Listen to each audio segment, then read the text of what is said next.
નમસ્કાર મિત્રો, મારી યુટ્યુબ ચેનલમાં તમારું હાર્દિક સ્વાગત છે। આજે આપણે વાત કરવાના છે કળિયુગમાં બે સગા ભાઈઓ સાથે બનેલી ઘટના। આઝાદી પછી અને નર્મદાના નીર આવ્યા પહેલા એવો સમય પણ હતો કે અમારા સરહદી વિસ્તારમાં દુકાળ જેવી પરિસ્થિતિમાં પોતાના માલઢોર લઈને અથવા તો મજૂરી રળવા માટે પરિવારો હરિયાળા મલકમાં મજૂરી કરવા આવતા। એ સમયમાં એટલે કે લખાણી જેતડા આસપાસના પ્રદેશને હેદુવાણી ડીસાને ડિહાવળ અને પાલનપુરથી આગળના ભાગને ગુજરાત કહેતા। આ બાજુ મજૂરી રળવા અને વરહ કાઢવા ઘણા પરિવારો જતા અને પછી અષાઢ મહિનો આવે એટલે પાછા પોતાના વતન ગામડે આવે। મધ્યમ અને ગરીબ પરિવારોના લગભગ લોકો 30 થી ઉપરની ઉંમરવાળાને પૂછશો તો એ ચોક્કસથી અનુભવ કહેશે, કારણ કે અમારો સરહદી વિસ્તાર એ સમયે શિક્ષણમાં પછાત અને પાછો સૂકો પ્રદેશ। ઘણી વખત સરકાર તરફથી દુષ્કાળમાં એ રાહત કામ આવે, ઘણી વખત ના પણ આવે ત્યારે પરિવાર નિભાવ કરવા લીલા પ્રદેશમાં જતા। આવો જ એક બે સગા ભાઈઓનો ગરીબ પરિવાર દુકાળ વરહમાં ગુજરાતના એક ગામડામાં વરહ ટૂંકું કરવા ગયો અને ત્યાં એક ગામમાં 5મા ભાગે ખેતી વાવવા રાખી। જે માણસની ખેતી ભાગે વાવી હતી એ પણ બે ભાઈ હતા। એમાંથી મોટો ભાઈ વિરેન્દ્ર સાવ સ્વાર્થી અને તોછડો એટલે કે અવિવેકી હતો। એ માણસની પાસે જમીન ઘણી અને વિશાળ હતી, પણ મન સાવ ટૂકલી જેવડું। નાના મનના માણસને અમારે ત્યાં ટૂકલી જેવડા મનનો માણસ કહે। પણ નાનો ભાઈ પ્રભાત દયાળુ અને ઉદાર સ્વભાવનો। ભાગ રાખવા આવેલ બે ભાઈને મનમાં એમ જ હતું કે આપણે ક્યાં ઉંમરપટ્ટો એટલે કે જીવન કાઢવો છે, 1 વર્ષ છે, હમણાં નીકળી જશે। મોટા ભાઈનું નામ રણછોડ અને નાનાનું નામ દેવરાજ। બે ભાઈ એકદમ પ્રામાણિક ને મહેનતુ હતા। દેવરાજે મોટા ભાઈ વિરેન્દ્રભાઈની જમીન વાવી, પણ માલઢોર માટે ખેતરમાંથી ખડ પણ લેવાનું નહીં, આવી ચોખવટ કરી। અને રણછોડે પ્રભાતની જમીન નક્કી કરી હતી, પણ પ્રભાતે કહ્યું હતું કે હું તમને નિરણ તો નહીં આપી શકું, પણ ખેતરમાં તમે સેડા પાડીને અંદર જે ખડ થાય તે તમારા ઢોરને નાખજો। દેવરાજને વસ્તાર એટલે કે સંતાનમાં 2 દીકરી અને 1 દીકરો અને માલઢોરમાં 1 ગાય ને 2 રેંડલી એટલે વાછડી। જ્યારે રણછોડ 2 દીકરા છે અને ઢોરમાં 1 ભેંસ અને 2 બળદ। બંને ભાઈઓ ખેતરના શેઢે છાપરા વાળીને અથાગ મહેનત કરે છે। બેયના ઘરમાં આબરૂદાર અને મલાજાની મૂર્તિ વહુવારું છે।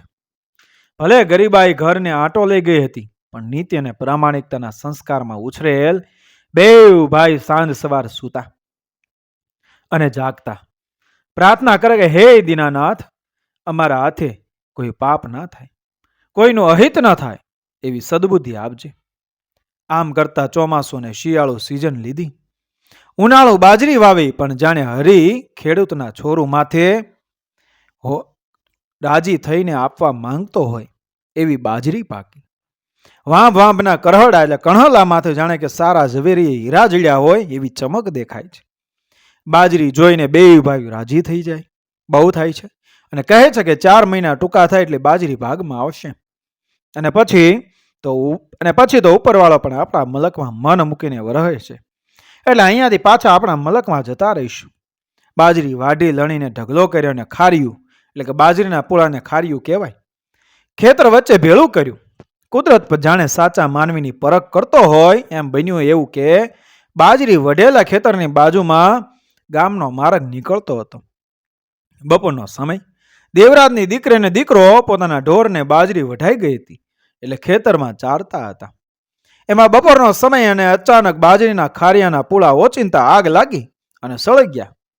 સૂકું ખાર્યું ભડકે બળવા લાગ્યું। દેવરાજના છોકરાઓ બરાળા પાડવા લાગ્યા, ધોડો ધોડો, સળગ્યું સળગ્યું। સૌ કોઈ જે હાથમાં વાસણ આવ્યું એ લઈને આગ ઓલવવાની મથામણ કરી, પણ ખાર્યું સૂકું અને પાછો ઉનાળાનો બપોર એટલે આગ ઓલવાઈ ન શકી, અને લગભગ 3000 જેટલા ખારિયાના પૂળા બળીને રાખ થઈ ગયા। ત્યાં દોડીને વિરેન્દ્ર આવ્યો, પણ આવતા વેત બોલ્યો કે આ આગ દેવરાજના છોકરાઓએ લગાડી છે, એમણે જ મારા પૂળા સળગાવ્યા છે।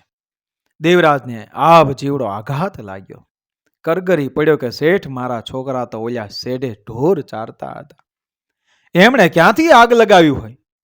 શેઠ, અમે તમારા ભાગ્યા છીએ, અભાગ્યા નથી કે પહોળાના સારને સળગાવી દઈએ, પણ ગરદણી વીરેન્દ્ર જાણે કે પર ભવનું વેર વાળતો હોય એમ કવાયણ બોલે છે. ના બોલવાનું બોલતો જાય છે. હવે આની ભરપાઈ તારે કરવી પડશે. બાજરીમાં તારો 5મો ભાગ છે. હવે તને એક દાણો બાજરી નહીં આપું. વીરેન્દ્રનો ભાઈ પ્રભાત આવ્યો. એણે સમજાવ્યું કે આ બચારા છોકરા તો બહુ આઘે હતા. એમણે ક્યાંથી આ સળગાવ્યું હોય? પણ એકનો બે ના થયો અને ધમકી આપીને નીકળી ગયો. દેવરાજનો મોટો ભાઈ રણછોડ આવ્યો. એણે દેવરાજને કહ્યું, ભાઈ હશે, આવણા ભાગ્યમાં નહીં હોય તું ચિંતા ના કર, પણ ભાગમાં આવશે એમાંથી આપણે બેવ ભાઈ હરસી લેશું, એટલે કે સમજી લેવું. જે એને અનીતિ બાથે થયું હોય નીતિનો માર્ગ કોણ બતાવે?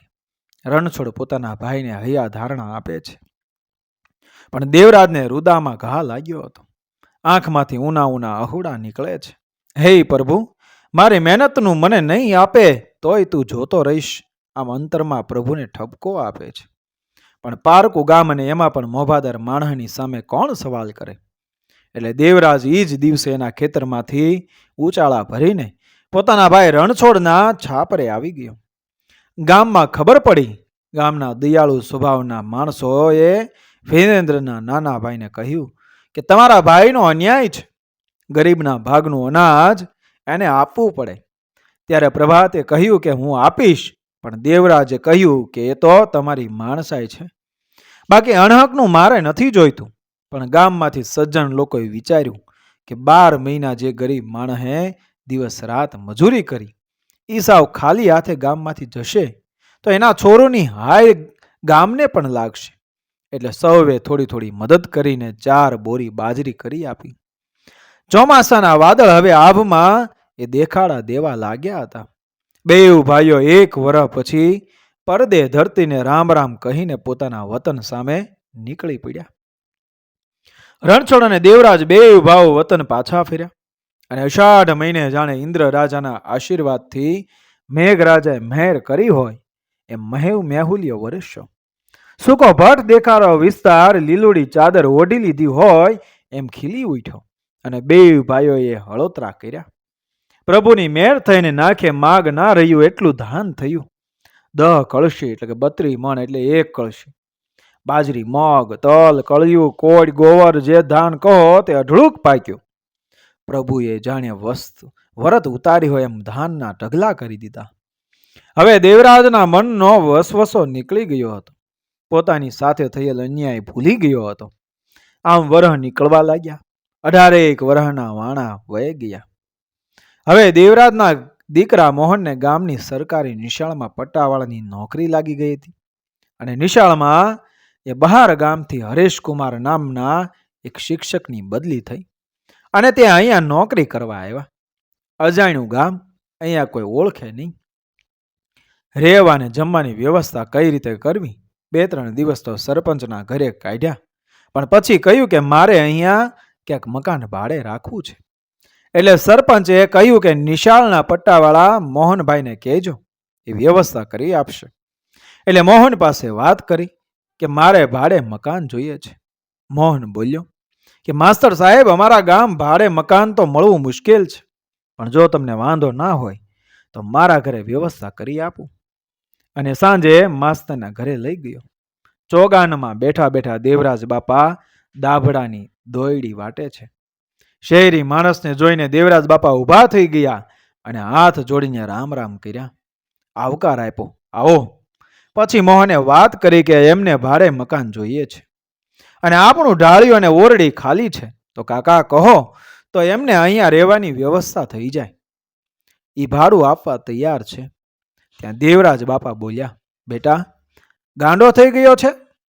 માસ્તર આપણા મહેમાન કહેવાય અને પાછા ગુરુ કહેવાય. એમની થોડીક મદદ કરવાનો અવસર મળ્યો એ જ આપણા ભાગ્ય કહેવાય. આજથી ઢાળિયા વાળી ઓરડી માસ્તર સાહેબની ભલે ત્યાં રહે.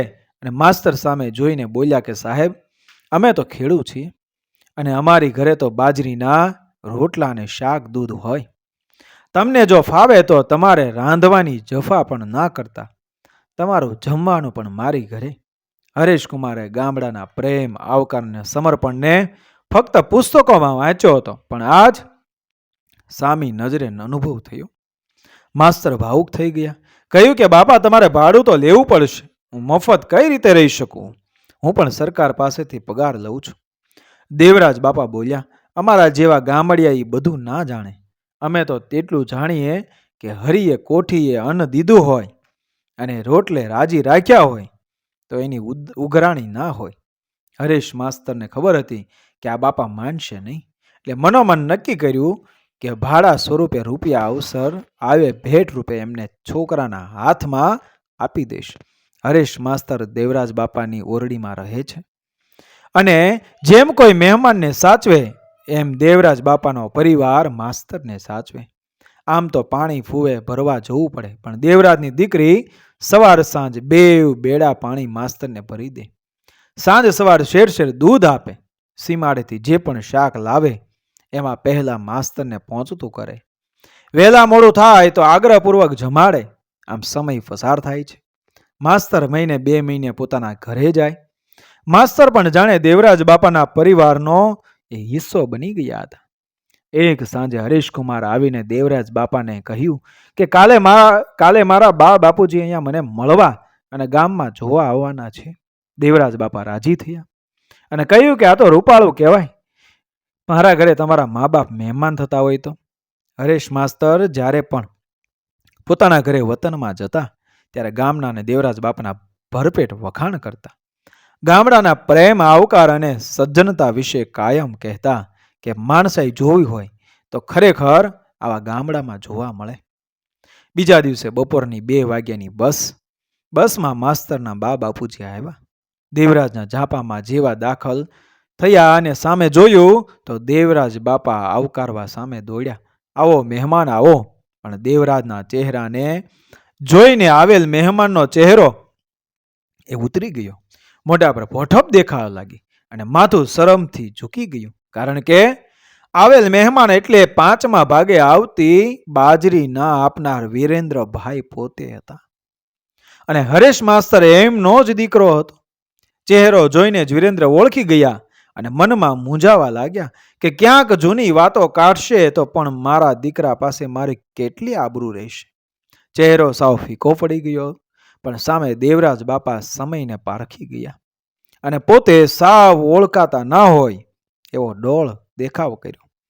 વિરેન્દ્રને થોડીક રાહત થઈ, પણ પોતાનો અંતરાત્મા અંદરથી દુભાય છે અને પસ્તાવો થાય છે. વિધાતાના કેવા ગજબના લેખ છે. જે માણસની મહેનતનું મેં પડાવી લીધું હોવા છતાં પણ એ મારા દીકરાને નિસ્વાર્થ ભાવે આશરો આપ્યો. રોટલો ને ઓટલો બેય આપ્યા. ખરેખર દેવરાજ કોઈના દુઃખમાં ભાગ્યો થાય એવો માણસ જ્યારે હું અભાગ્યો છું, આવા મનમાં વિચાર થવા લાગ્યા. સાંજનું વિયાળું દેવરાજ બાપાના ઘરે હતું, પણ વિરેન્દ્રને અન્ન ગળા હેઠે નથી ઉતરતું. મનમાં થાય છે કે જેના બાળનું અન્ન મેં પેટે મોઢેથી છીનવ્યું, એ માણસ કોઈ પણ પ્રકારનો દ્વેષ ભાવ રાખ્યા વગર મને જમાડી રહ્યો છે. આંખમાંથી આંસુ આવી ગયા. પણ ગામડામાં ફાનસના અજવાળે શું કોઈને ખબર પડે? વિયાળું કરી લીધા પછી ચોગાનમાં આભના અજવાળે ઢોલિયા ઢાળ્યા હતા અને માથે 2 સરખું પાથરી છે. દેવરાજ બાપાને વિરેન્દ્રભાઈ બે બેઠા છે. દેવરાજભાઈ અલગ મલકની વાતો કરે, પણ વિરેન્દ્રભાઈ ફક્ત માથું ધુણાવીને જવાબ આપે છે. અડધી રાત થવા આવી. વિરેન્દ્રભાઈને ઊંઘ નથી આવતી. પોતને જૂની ઘટના યાદ આવી ગઈ. મિત્રો, વિડીયો પસંદ આવ્યો મારી ચેનલ સબસ્ક્રાઈબ કરો, ફોલો કરો, શેર કરો.